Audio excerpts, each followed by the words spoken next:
Well, I have to say, this week has been an absolute roller coaster. I don't even know what is going on, but it started, you know what? It's been the whole month of September, if we're going to be real, because the first day of September, it was Tuesday after the Labor Day weekend. You might recall, I went deep into the red and I only just barely recovered to finish the day green, just by a hair.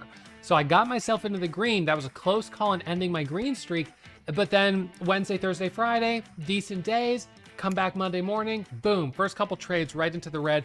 So I've actually plotted out what the way I sort of visualize my week as having gone. This is not exact. It's pretty darn close. I mean, we could pull up my metrics, but they don't include today's trade. So what we know is that I started the week here and I pretty much immediately dipped into the red, almost $5,000, rallied back into the green, and then proceeded, as you can see, I had one, two, three $5,000 losses in a row. So kind of had this swing back down, then rallied back up here to, I think it was $20,000 of profit. And then boom, $5,000 off the top on that candle. And then another, this was this morning. So then this morning here started with about $10,000 of profit, gave back 5 grand off the top, and then rallied slowly until I finally got back to my high of day, which is $11,047.13. Boy, the roller coaster is definitely open. The amusement park is open, but you know what, guys? I'm not amused. I'm not laughing. Okay, maybe I am a little bit, but it's really not funny because there's nothing to laugh about. This has been terrible. It's been very frustrating. We've caught a couple of nasty moves. So GV here, look at this thing. Leaving a little money on the table as it rallies back up. But it's funny because like we sort of knifed right here, went all the way below VWAP, and then out of nowhere, back to the high. Let's look at OBLG. OBLG traded this one a couple times today. Traded it right through, was it here? No, I can't remember.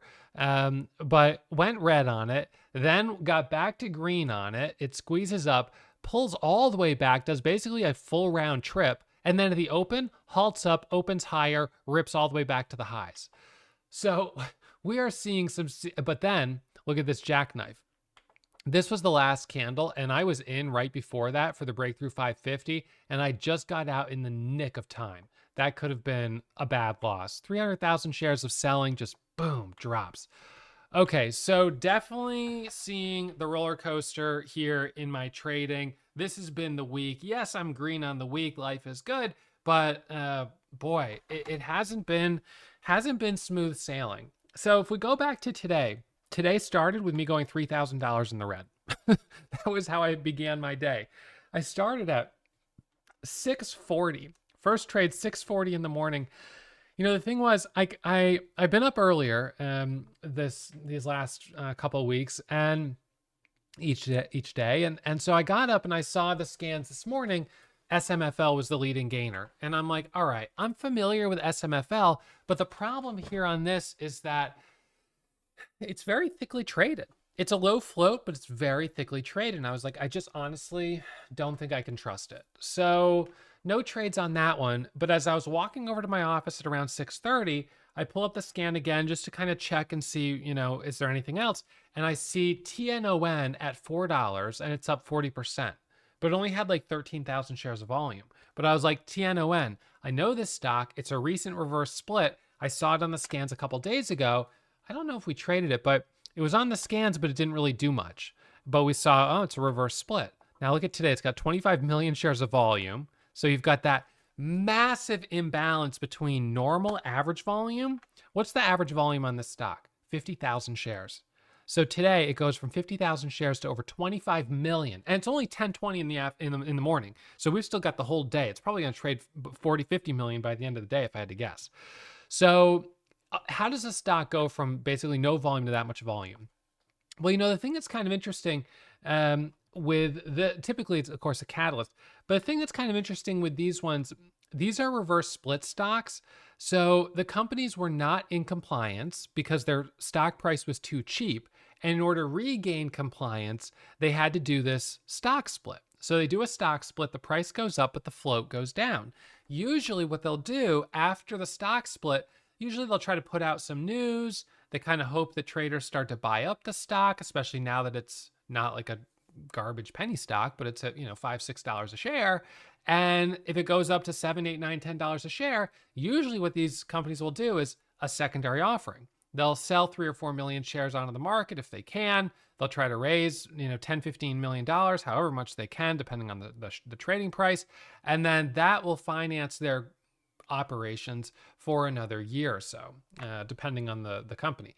So when I pulled up TNON, I don't always do this degree of fundamental analysis, but the thing with this particular company was, of course, I knew it was a recent reverse split. And so I was like, all right, well, what are their, what's their financial situation look like? So I check the balance sheet and I see they've got about $2 million of cash on hand. So I'm like, all right, that's not bad.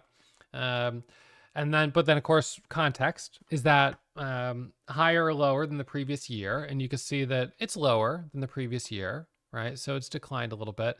But their total current assets have actually gone up a little bit just from some prepaid expenses and other current assets. So that's not terrible. Anyway, so we come down a little bit further. You can always check liabilities and long-term debt and just see like, okay, what are their accounts payable? 1.1 million accounts payable. So accounts payable has gone up, right? From 500,000 to 1.1 million. That's kind of a lot. And then, so those are bills they owe.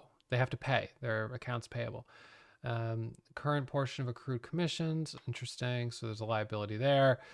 So then I'm like, all right, well, are they operating at a profit or a loss? Because if they're operating at a more or less profit or break even, then they might not need to raise money right away. And so this is where I'm looking at net loss, right? Net loss, $3.8 million for the 3 months that ended in June of 2024. So I'm like, that's only 3 months? For the 6-month period that ended, they lost $7.4 million. So now it's like, holy smokes, they're spending like $4 million a quarter, $3.5 million a quarter, running the operations of the business. So when I look at that, that makes me think this is a company that is going to be in need of probably raising capital. So, I see that and I'm thinking, all right, we may see an offering on this. And whether it's today or it's not for later, I don't know, but we may see an offering on it.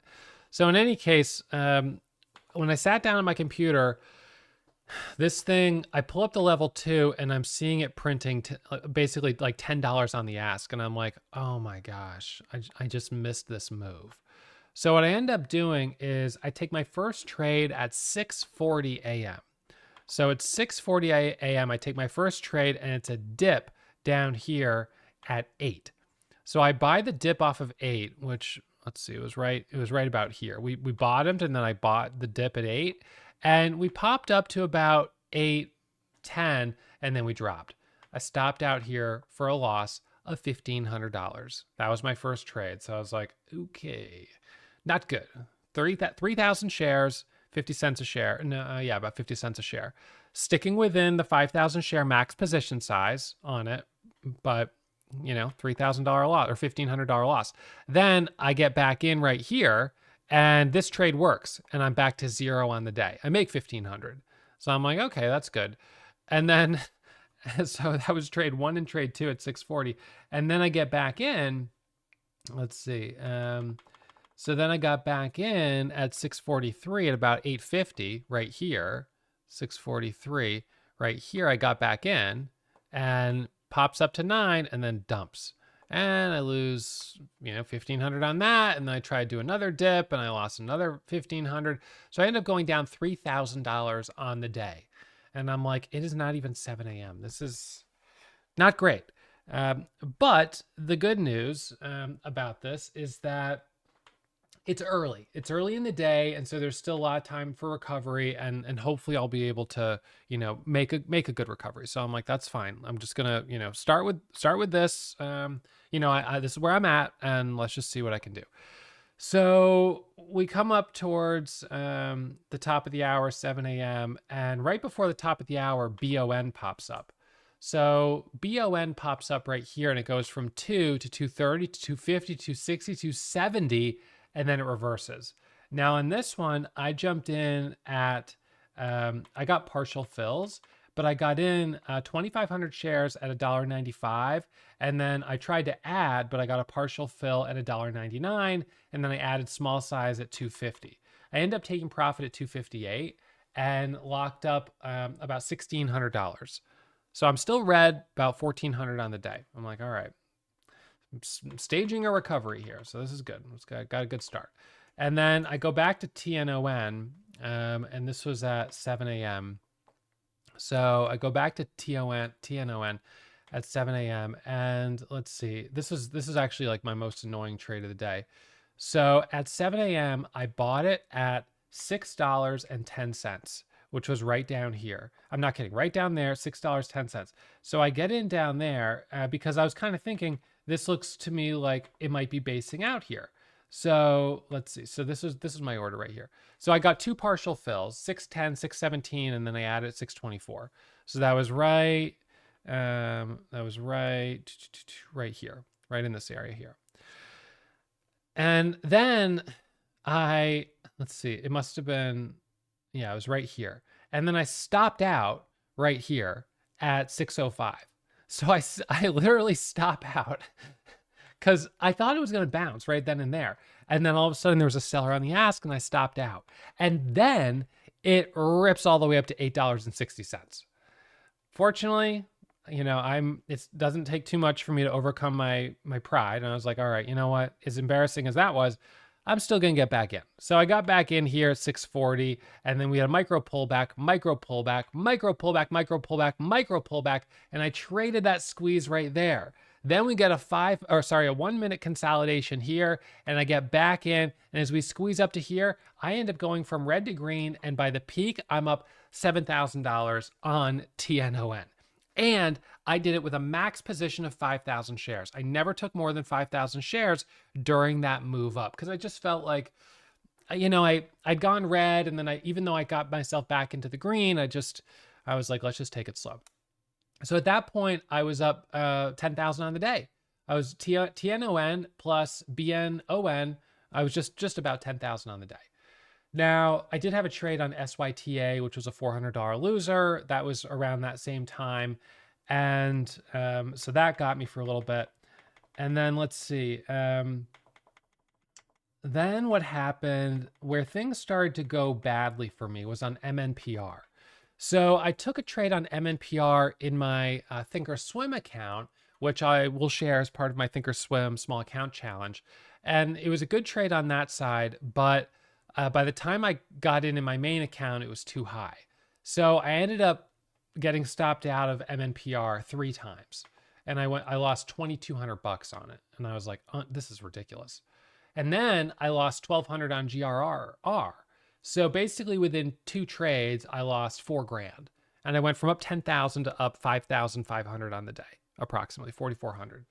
And I was just like, yikes. All right. I've given back half my profit. So once again, I had a nice swing up to 10,000 and then just gave back $5,000 off the top.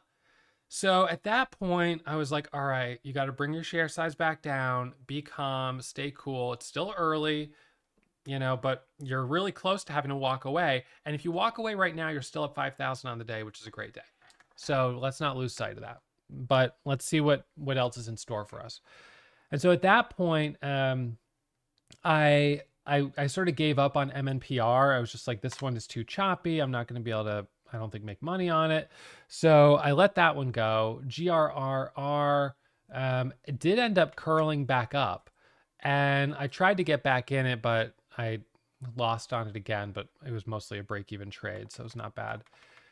So then the next one was OBLG.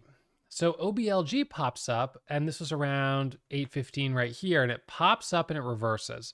And I got in at that for that pop. As soon as it hit my scanner, I was like, OBLG reminds me of TNON. It's got a low flow. It's popping up here. So I jumped in, it pops up, it reverses, and I'm in and out break even. So break even trade. Then it curls back up, and I got back in as it curled back up. And this is where we got a nice squeeze up to 440, a micro pullback, and then a push up to 5, a first 1 minute candle to make a new high right here, and a push up to 560. And so I traded that squeeze right there, and I locked up about $2,000, maybe it was $1,200 on it initially, 1,500. So I got some profit on that. Then it sells off and I thought it was done for the day. But at the open, it halts up, opens higher, and I got a dip and a rip, but only small size because I was like, I don't know, I'm a little nervous. And then up here, small size, but jackknife. We got that reversal. So thank goodness it was a small size. So OBLG, a little choppy, but got some action. HSCS, this one hit the scanners, and I jumped in this one on a micro pullback, and we got a nice pop, but then full round trip. So again, I was like, this is not what I like to see. And then the last stock that I traded was actually the last trade was that OBLG trade. But the last one that I did well on was GV at the open. It halts up and then it resumes, and I got a dip and a rip. And so we got a nice dip and a rip here on this, and a squeeze up to about $6, just under. Sideways rejection below VWAP, and then ripping back up and now back down. So once the MACD crossed over, again, it kind of got choppy. I also see JBDI popping up here. I guess reversing back down, a little choppy, but today, like I said, this whole week has been choppy. It's like I'll have a nice winner, I'll have a couple nice winners, and I give back half of it.